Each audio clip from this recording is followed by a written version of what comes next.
Assalamualaikum bos, balik lagi di Rumah Rakyat Channel. Buat teman-teman yang baru mampir atau baru membuka channel saya yang belum mengklik tulisan subscribe-nya, diklik dulu subscribe-nya. Karena mengklik tulisan subscribe itu tidak merugikan, tidak memakan paket data ya, hanya untuk mengikuti konten-konten yang saya upload. Nah, di sini saya akan membahas tentang masalah gilingan pada staki.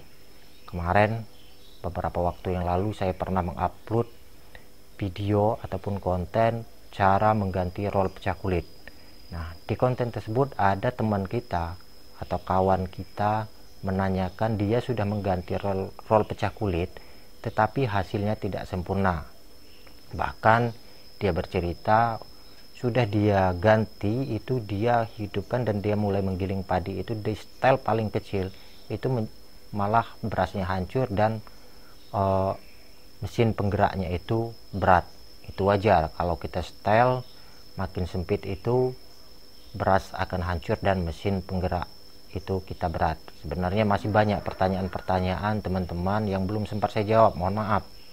Nanti semuanya akan saya jawab semua, karena pertanyaannya kalau gilingan padi staki ini tidak bisa kita hanya teori, harus kita praktek, kita buka semua. Misal ada skam masih ikut di padi, itu kipas skamnya harus dibuka. Nah, jadi saya belum sempat untuk membuka-buka itu, mohon maaf, tapi nanti pasti akan saya buka semua dan saya akan jawab semua seluruh pertanyaan teman-teman. Nah, kembali lagi kita kepada roll pecah kulit.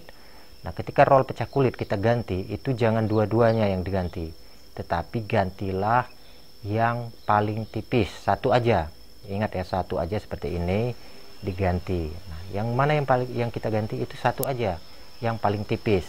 Setelah yang paling tipis diganti, nanti biarkan yang tipis, yang satunya dibiarkan, nanti diganti lagi setelah dia tipis, entah bulan depan atau 3 bulan ke depannya kita ganti. Karena kalau kedua-duanya diganti itu menyebabkan roll pecah kulit itu tidak akan bakal sempurna memecahkan kulit padi. Sekian dari saya, mudah-mudahan konten saya bermanfaat. Terima kasih.